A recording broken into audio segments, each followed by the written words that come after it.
You're watching Machindo's hometown station, HTV1.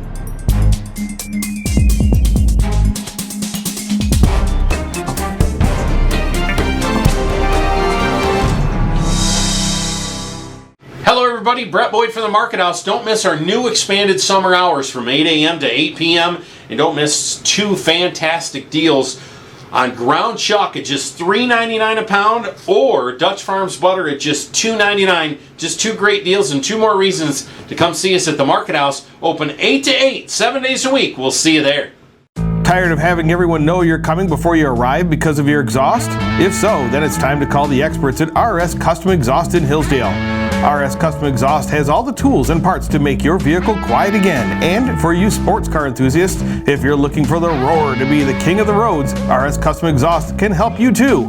With free estimates and first-class service, RS Custom Exhaust has your vehicle covered. So stop and see them today, located at 1461 Vera Drive in Hillsdale. From Machindo's news leader, this is HTV1 News at noon. The flattening continues as the increase in coronavirus numbers continues to slow down. Well, good afternoon, Machindo. I'm Scott Pienta. The latest numbers from yesterday afternoon show 97 cases in Branch County with 2 deaths. Now, there has been another death at Lakeland Correctional Facility, bringing that count up to 22, according to WTVB.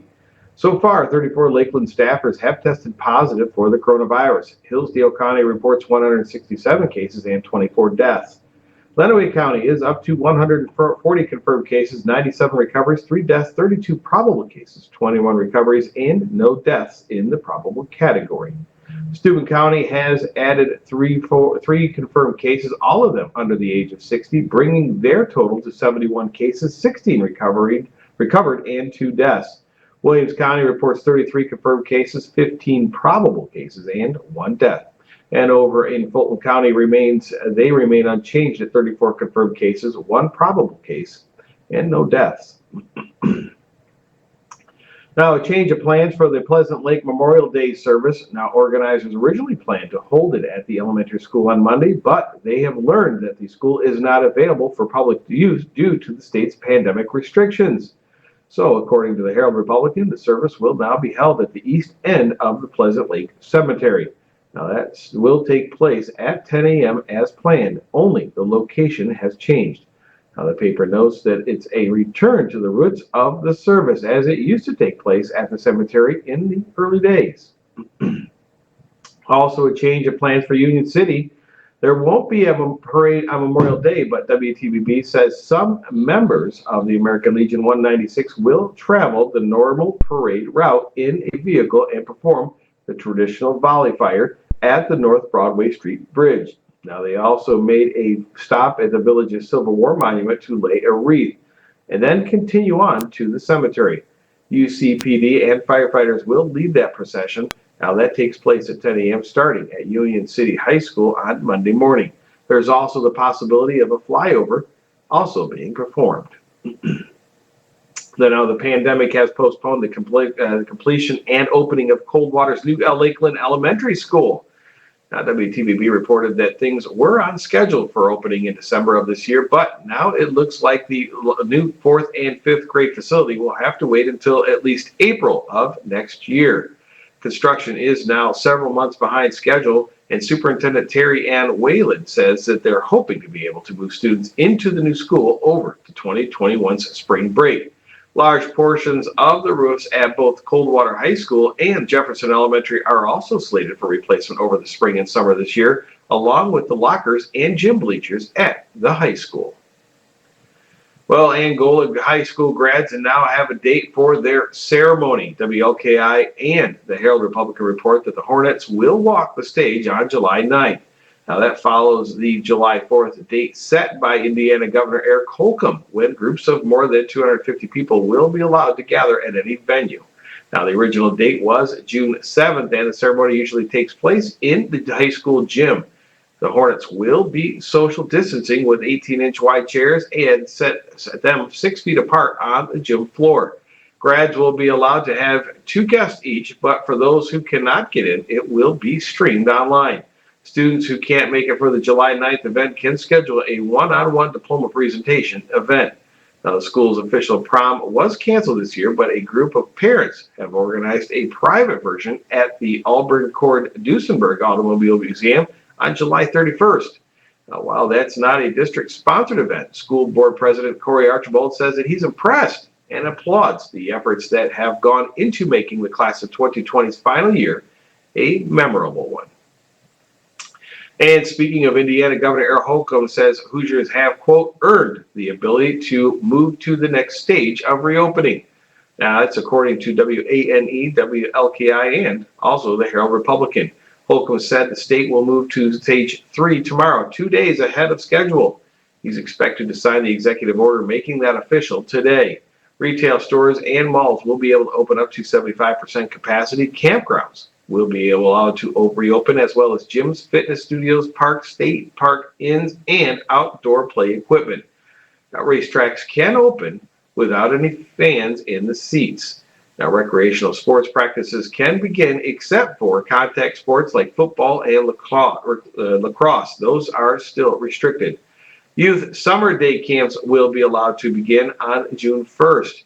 Gatherings of up to 100 people will be allowed. Bars and nightclubs must remain closed, and restaurants will stay at 50% capacity.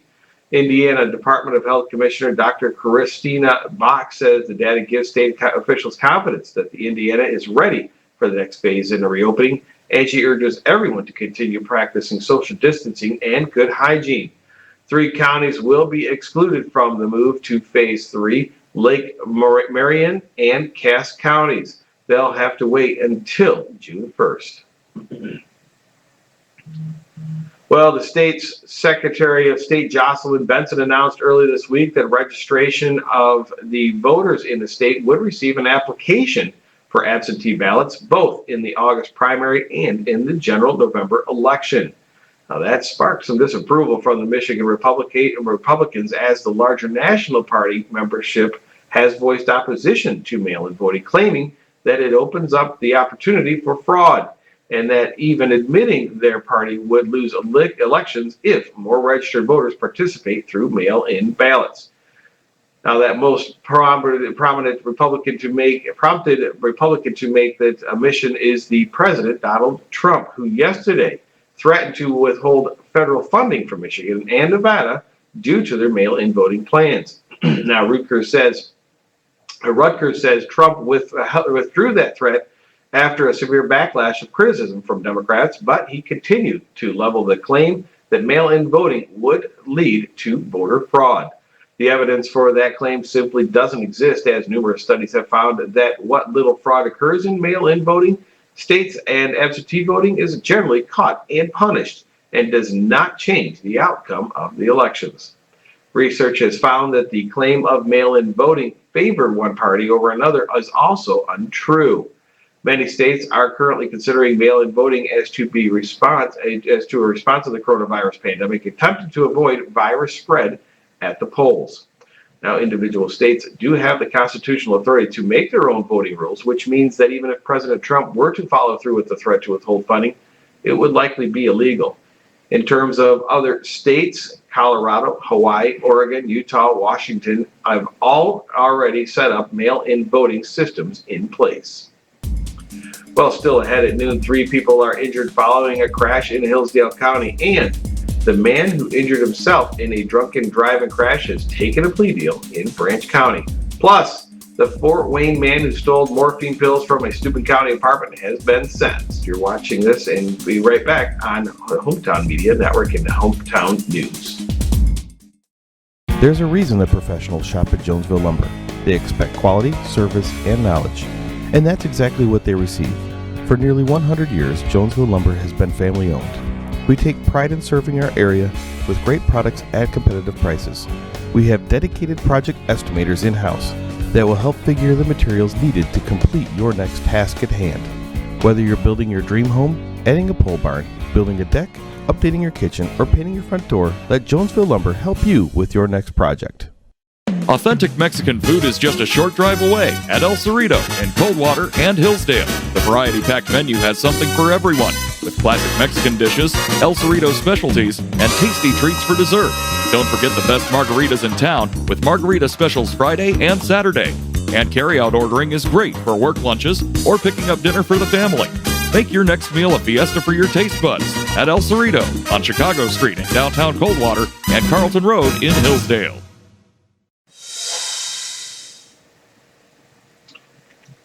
Three people were taken to two hospitals after a crash in Hillsdale County. Now, WTVB says it happened just before 5 yesterday afternoon evening on West Cambria Road near West Camden Road near Cambria in Woodbridge Township. 35-year-old Benjamin Colbert was westbound on Camden Road when he moved left to pass 29-year-old Danielle May. Colbert's vehicle struck the rear left side of May's vehicle, causing Colbert to jump out into the eastbound lane and hit an oncoming vehicle driven by 43-year-old Rachel Hibbard. Colbert was airlifted to Toledo Area Hospital, but his condition was undisclosed. As for Hibbard and the juvenile passenger, they were both taken to Hillsdale Hospital for evaluation. The Hillsdale County Sheriff's Office continues to investigate. An Angola man was airlifted to Fort Wayne Hospital after crashing into trees earlier this week. WTVB and WLKI and the Herald Republican all report that 21-year-old Tanner Romaine was headed east on US 20 in Steuben County, Scott Township, just before midnight on Tuesday. Romaine apparently overcorrected his pickup truck around a curve and lost control, driving off the north side of the roadway and hitting two trees. Romaine was ejected from his vehicle, and authorities confirmed he was not wearing a seatbelt at the time. The crash also brought power lines down to the road, and officials had to close US 20 for about an hour to get them out of the way. Steuben County's Sheriff's Office says speed and alcohol are both believed to be a factor in that crash. The Sheriff's Office and the Indiana State Police continue to investigate. The probable cause is listed as a traffic infraction after several area police departments worked together to stop a high-speed chase. The Bryan Times and WLKI say Bryan police first attempted to pull over an unnamed suspect on northbound Ohio 15 around 9:40 Tuesday night.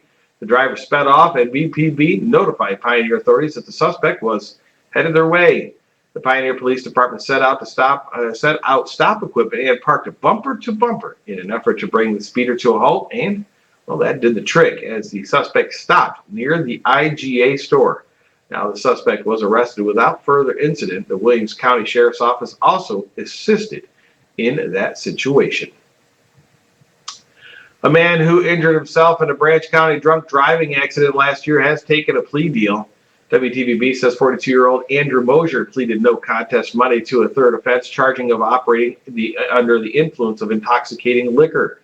That crash took place on March of 2019 in the area of Dunks and Division Roads in Sherwood Township.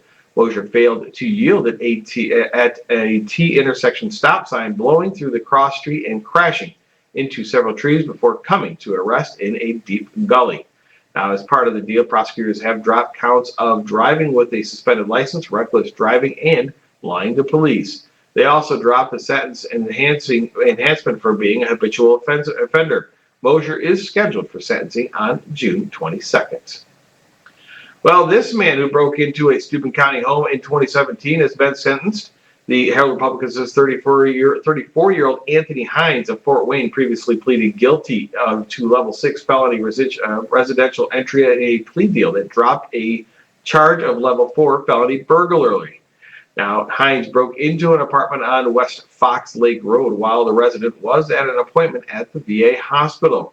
While there, Hines stole 10 15-milligram morphine pills from the apartment. Now, according to court documents, the victim is now deceased, but the paper makes no connection between the theft and the victim's health. In Steuben Superior Court on Monday, Hines was sentenced to 1.5 years behind bars with 1 year suspended, leaving him to serve 180 days with credit for 87 days already served. He will have to serve 1 year on probation. Well, after the break, Brian will have to go a little while longer without a BMU director. And Union City is planning a massive overhaul of local streets this summer. You're watching all this on HTV1 News. at noon. The Saucy Dogs is the name and barbecue is the game. Come on down for a good time and some great food. At Saucy Dogs, try our barbecue nachos or our tasty ribs. We'll have you howling for more. Saucy Dogs, downtown Jonesville. Does your vehicle sound like a tractor putting down the road? Then you need to see the experts at RS Custom Exhaust in Hillsdale. They will give you a free estimate along with first-class customer service. They custom make any exhaust needed for your vehicle. Stop and see them today, located at 1461 Vera Drive in Hillsdale. Hello everybody, Brett Boyd from the Market House. Don't miss our new expanded summer hours from 8 a.m. to 8 p.m. And don't miss two fantastic deals on ground chuck at just $3.99 a pound or Dutch Farms butter at just $2.99. Just two great deals and two more reasons to come see us at the Market House. Open 8 to 8, 7 days a week. We'll see you there. The Bryan Board of Public Affairs isn't quite ready to hire a new director for Bryan Municipal Utilities. The Times reports that the board discussed that possibility on Tuesday, but decided that the timing isn't right due to the coronavirus pandemic. Former Director Kevin Menard was placed on paid administrative leave in November, then resigned in December. Since then, Operations Manager Dawn Fitzcharles and Human Resources Director Jackie Perry have filled in portions of the role, but the BMU has been without a singular leader since Menard's resignation. Now, board member Jim Salisbury says that he agrees that the decision should be held off for now, but added that the director's position is an important one for the BMU. The Village of Union City is planning what they're calling one of the largest road projects in village history. WTVB says at a Monday's meeting, the Village Council agreed to extensively upgrade several streets this summer. Now, those will be North Broadway Street from West High Street to the North Village limit, Berry Street, Charlotte Street, Walnut Lane from Calhoun to Berry Streets, Foots and Ann Streets, Lee Street, South Street, Division Street from Walnut to West Village limit, Ellen Street, Hammond Street, and Park Street from the 500 block to Calhoun Street. Work on these projects is expected to begin in late July and or early August. The village of Montpelier is concerned that Ohio may not open public pools at all this summer. The Bryan Times says that's one of three reasons why they're not opening the Montpelier Municipal Pool this year. Village Manager Jason Rocky made that announcement at the Village Council meeting on Monday. On top of that, Rocky says that only 3 of their 13 lifeguard applicants are certified, so the pool would have to delay opening anyway. But the biggest issue, Rocky says, is the financial situation. The pool is a net revenue loss for the village, and since income tax collection will be lower this year due to the pandemic, the village manager says it's in the village's best financial interest to keep that pool closed. Well, at the same time, Rocky says that the Montpelier's new splash pad will be open. And the council president, Kevin Motter, says that he hopes that that takes some of that sting out of the pool being closed. Well, we'll be right back to wrap some things up right after this.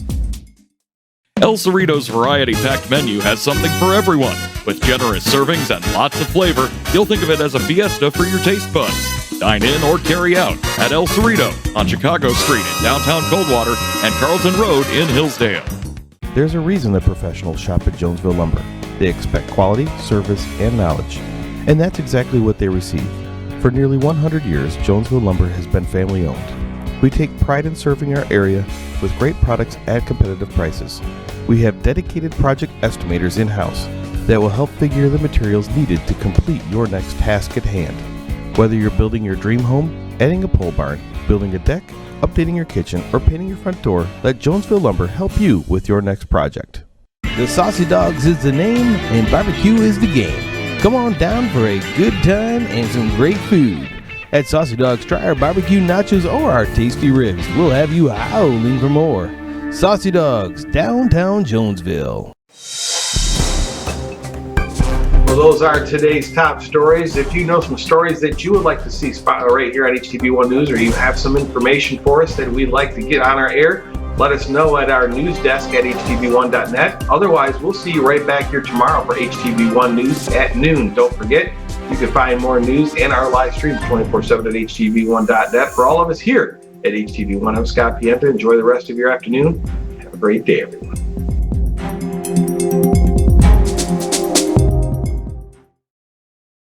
Tired of having everyone know you're coming before you arrive because of your exhaust? If so, then it's time to call the experts at RS Custom Exhaust in Hillsdale. RS Custom Exhaust has all the tools and parts to make your vehicle quiet again. And for you sports car enthusiasts, if you're looking for the roar to be the king of the roads, RS Custom Exhaust can help you too. With free estimates and first-class service, RS Custom Exhaust has your vehicle covered. So stop and see them today, located at 1461 Vera Drive in Hillsdale. Hello everybody, Brett Boyd from the Market House. Don't miss our new expanded summer hours from 8 a.m. to 8 p.m. And don't miss two fantastic deals on ground chuck at just $3.99 a pound or Dutch Farms butter at just $2.99. Just two great deals and two more reasons to come see us at the Market House. Open 8 to 8, 7 days a week. We'll see you there.